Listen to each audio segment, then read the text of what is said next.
Selon une légende, c'est à cause d'un raz de marée que Saint-Malo est devenu une presqu'île. L'ancien duché de Bretagne, connu pour sa ville close, date du Moyen-Âge. Mais se taille une réputation avec la découverte du Nouveau Monde. Un tournant dans l'histoire, car Saint-Malo devient alors le repère de nos prestigieux marins. Notre plan de vol est moins ambitieux que leur voyage. Il nous fait sillonner les rives de la Rance avant de partir à l'ouest, jusqu'au Cap Fréhel, d'où nous rejoignons Saint-Malo. En face de la cité corsaire, la côte d'Émeraude exhibe ses perles. Dinard, aux 407 villas classées, construites par des Anglais en mal de mer.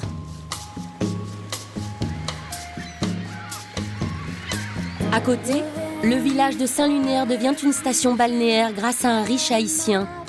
Le prince des Caraïbes engage sa fortune pour en faire l'endroit le plus branché de la côte, mais difficile de concurrencer Dinard. Il faut dire que la reine des bains de mer bénéficie d'une emprise enviable sur l'embouchure de la Rance.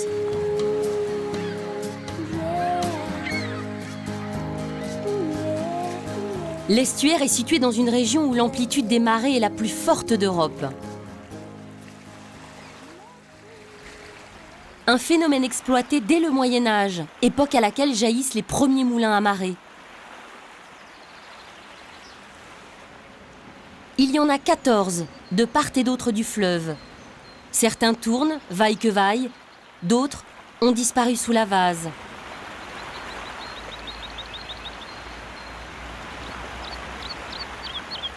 Celui-ci ne fonctionne plus, mais son propriétaire, qui l'a entièrement restauré, y était trop attaché pour le voir dépérir.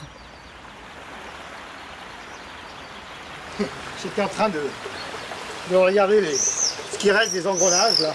Et à chaque marée, ça s'envase. Et j'ai plus le courage d'aller dévaser quoi. Alors explique-moi un peu le fonctionnement des moulins à marée. Ça consiste en quoi?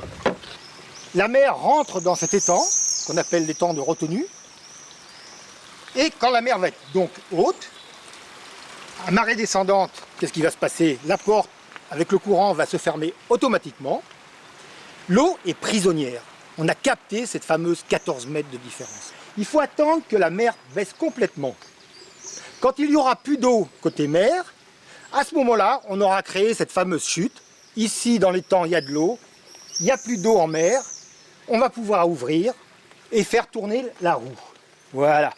Et cette roue, donc, ne marchait que 2 heures après la basse mer ou avant la basse mer.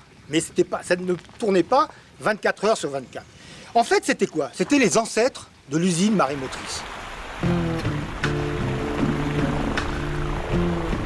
La voici, tournant à gros bouillon. L'usine marémotrice de la Rance est celle qui produit le plus d'électricité au monde, ce que consomme annuellement une ville de 200 000 habitants.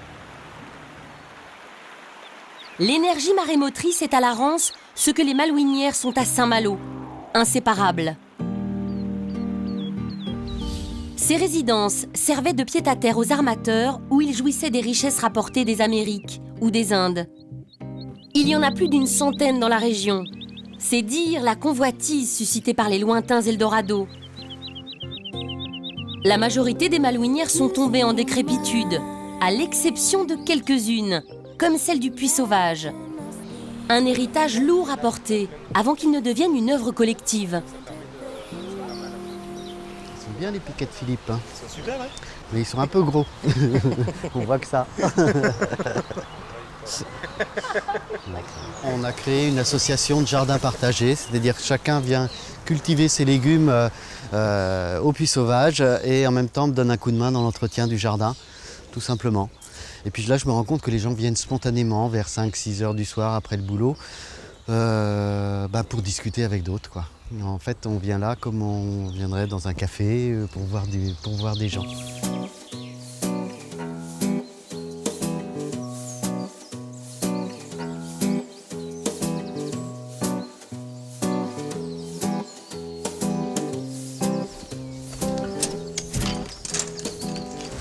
Oui, alors ici, c'est vraiment Un lieu spécifique, on est à Saint-Malo, donc c'est des gens qui voyageaient énormément et des gens passionnés qui ramenaient des collections qui datent du milieu du 19e siècle. Vous avez une collection rare ici de plantes grasses, je pense unique en Bretagne en tout cas. En même temps, cette passion, elle a permis de sauver la maison parce que dans les années 50, la maison était hypothéquée, mes parents n'avaient plus un sou.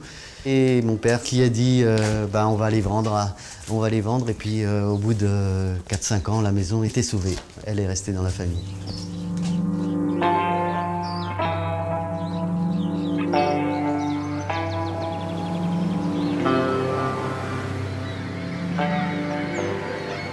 De retour sur la côte d'Émeraude, nous rejoignons un autre de ces joyaux, Fort-la-Latte. Perché sur sa falaise, le bastion, construit au XIVe siècle, occupait une position stratégique sur la Manche. Après la Révolution française, jugé inapte, il tombe en désuétude. Bien plus tard, un passionné entreprend sa restauration, qui s'achève en 1950. La même année, juste en face, est inauguré le phare du Cap Fréhel.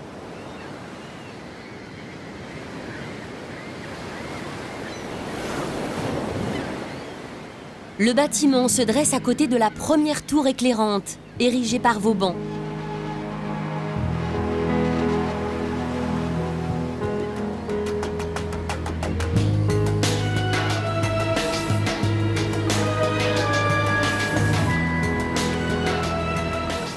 Par temps clair, le faisceau du phare actuel est visible à 100 km à la ronde.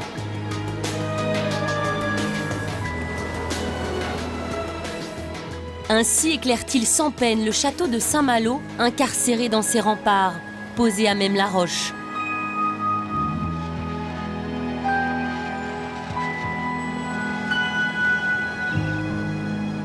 À l'intérieur, résonnent les noms des hommes qui en ont fait la gloire. Chateaubriand, écrivain, diplomate à ses heures. Jacques Cartier, qui apparaît un jour pour découvrir le Canada.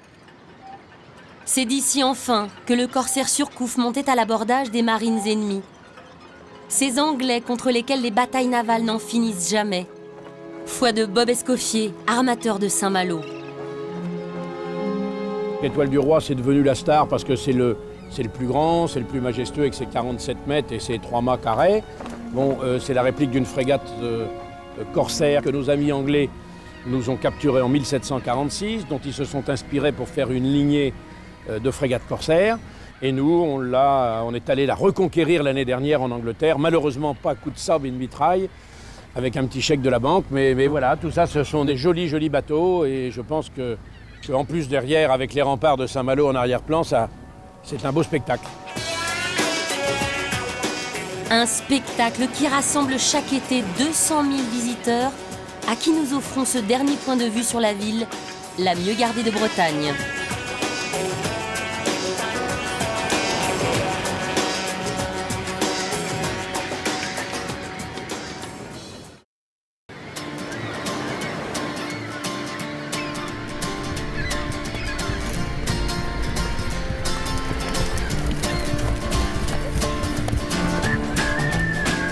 Voilà une façon bien cavalière de rejoindre Granville. N'était-ce pas comme ça, après tout, à l'époque où est construite la cité médiévale ? Chose étonnante, ce sont les Anglais qui l'érigent en forteresse avant qu'elle ne réintègre le royaume de France. Avant de descendre vers le mont Saint-Michel, d'où nous rejoindrons Avranches, notre plan de vol nous emmène jusqu'à Chauzet. À une vingtaine de kilomètres de Granville, voilà l'archipel de granit dont nous pouvons être fiers. Car les îles Chauzet sont les seules restées françaises depuis des siècles, alors que toutes les autres îles anglo-normandes sont des territoires anglais.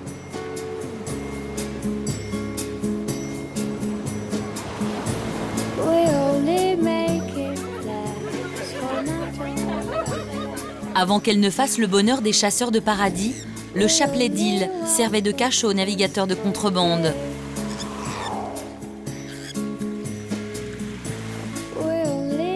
À marée haute, l'archipel ne montre que 52 îles, comme c'était le cas ce jour-là.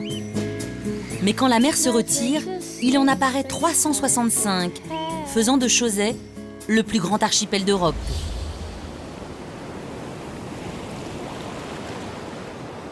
Dans cette région, l'amplitude des marées est l'une des plus importantes au monde. Un phénomène que les randonneurs lancés à la découverte du Mont Saint-Michel doivent prendre en compte. Dans la baie qui l'entoure, il ne faut à la mer que quelques minutes pour revenir piéger les imprudents.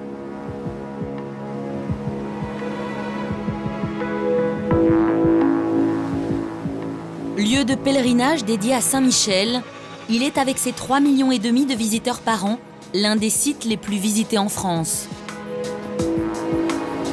Sur la flèche de l'abbatiale, l'archange Michel, gardien du paradis, aurait ordonné à l'évêque d'Avranches la construction de l'abbaye du Mont-Saint-Michel. Voici Avranches, justement, réputée pour ses 4 églises, dont l'une recèle le crâne de l'évêque bien inspiré.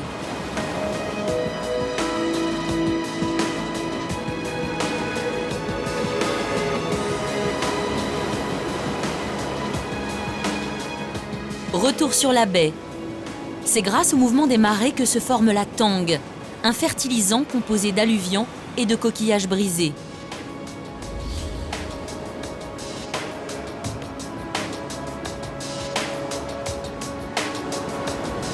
Sur ce terreau, près de 27 espèces de plantes ont recouvert des hectares entiers de plages.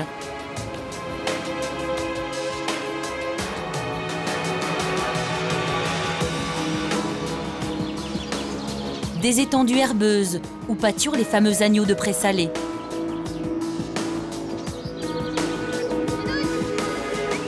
C'est là que nous rencontrons Anaëlle, une bergère pas comme les autres. Elle a troqué le bâton contre un pur sang et s'est adjoint un lieutenant à 4 pattes, spécialement dressé.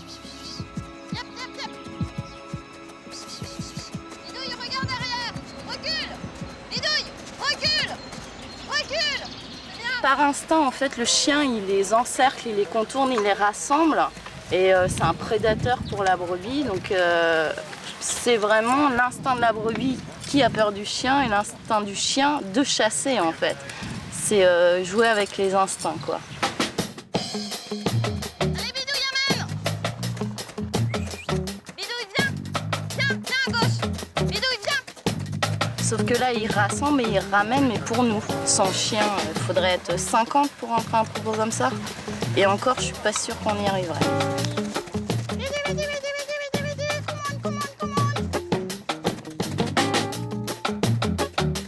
Les dimanches d'été, Anaëlle et son compagnon accueillent des visiteurs. Cette fois-là, les lurons d'un club automobile amateur de traction et de jarrets d'agneaux. Et ben on a 450 brebis, 450 mères. Et en ce moment, on a eu environ 700 agneaux de nez. Ça, ce sont tes agneaux, tes moutons, c'est ça? C'est ça, c'est notre troupeau. Leur chair est déjà un peu salée, elle est goûtue, elle a un goût iodé comme un peu l'huile de belon. Et le fait qu'ils contiennent le sel, elle garde le jus, elle reste très juteuse.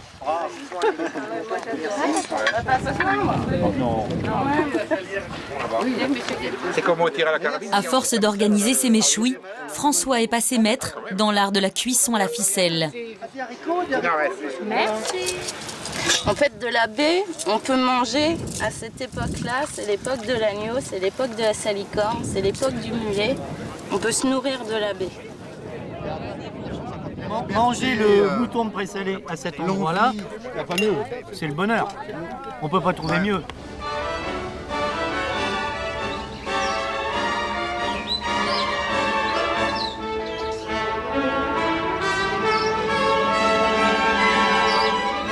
Prenons la route fleurie qui conduit vers le bonheur. Suivons-la toute la vie, main dans la main, cœur contre cœur. Avec vous, petite amie, le chemin sera trop court.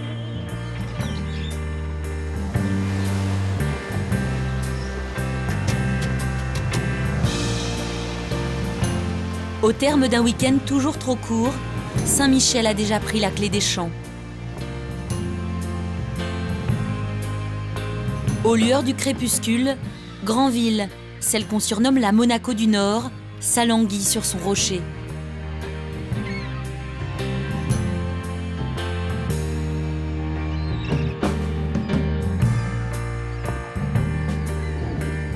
Granville, ancienne patrie du couturier Christian Dior, princesse des bains de mer, que nous quittons dans une dernière révérence.